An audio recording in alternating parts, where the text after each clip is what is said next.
Ina mana, ina reo, ina karangarangataha, tēnā koutou, tēnā tātou katoa. My name is Alex Walker. I am Mayor of the Central Hawke's Bay District in the North Island of New Zealand. I have greeted you in the words of our local Indigenous people, the Māori people, who welcome you not once, not twice, but 3 times, and it is the sign of their generosity in how they work in our communities. And it's important that I reflect that as I speak with you today, because they're a very important part of our community. I want to thank you very much for having me as part of this plenary today. And I want to speak about how people are at the heart of local government and how important this has been for us here in New Zealand and for my community. In New Zealand, local government is responsible for some very important infrastructure and services that ensure our society operates efficiently. But integral to our success is the voice and the visions of our people in our communities. We call this the well-being of our communities. And in my role as mayor, I want to see this. I want to see people at the heart of everything that a council does. And in doing this, council's not only addressing their legal responsibilities for delivery of infrastructure and services, but is providing leadership, advocacy, and improving well-being for the people and the places that they serve.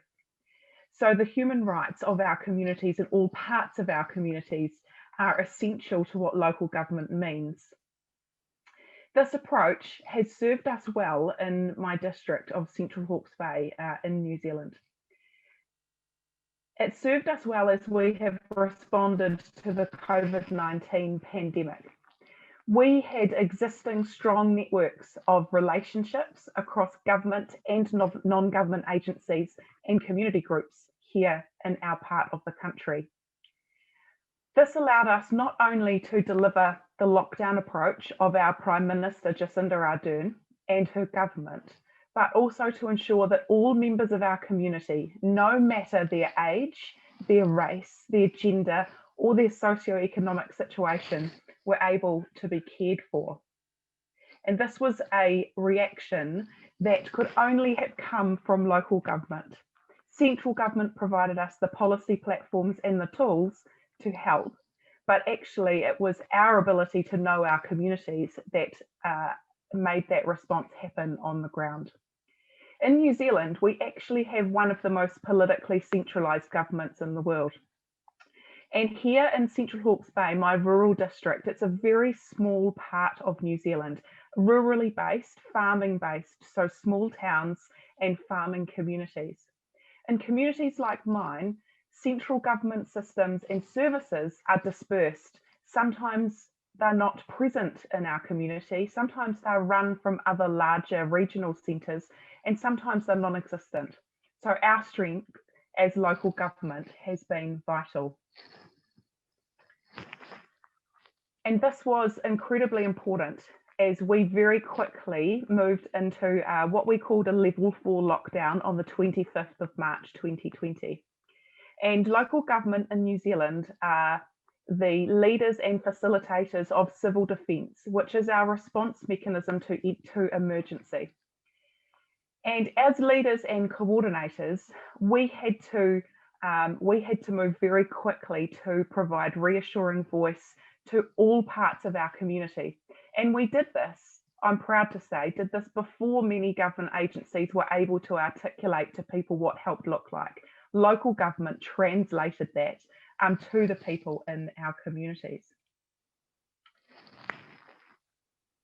One of the very important ways of how we responded to COVID-19 to protect people and respond to people was through our networks. We focused on youth, elderly, Māori people, and the disabled in particular. We created a strong partnership with our local Māori leadership, and their culture is focused on what they call manaakitanga, the idea that we look after others before we look after ourselves to build their mana, which is their esteem. It was pivotal to looking after some of our most vulnerable communities. These networks were essential for supporting all parts of the community so that nobody was left behind. In New Zealand, we also have experienced other major emergencies such as earthquake, which has taught us a lot about how our society and different parts of communities respond and recover. We know that the Māori people and young people are overrepresented in our unemployment statistics. We also know that they were hardest hit by the major earthquake in Christchurch 10 years ago and were the least likely to recover fully. The pandemic has reiterated those existing vulnerabilities for Māori and youth who are most at risk from economic and social dislocation due to an emergency. As a result, Central Hawke's Bay District Council, my local government, has partnered with other agencies to provide approaches to economic and social recovery that target improving outcomes for these people. So we have investment initiatives around building infrastructure, improving civic spaces and gardens, and developing business. We have put progressive procurement policies in place to ensure that employment opportunities are filled, half of them to be filled by Māori people, and where appropriate, that young people are targeted as well. We have also used local initiatives to connect directly to our young people to help them regain their employment as we are now recovering from response to the pandemic. We've used local strengths and networks to ensure that we build that stronger community. And what this has done has shown that local government has clearly demonstrated a renewed capacity to support wellbeing across diverse local communities.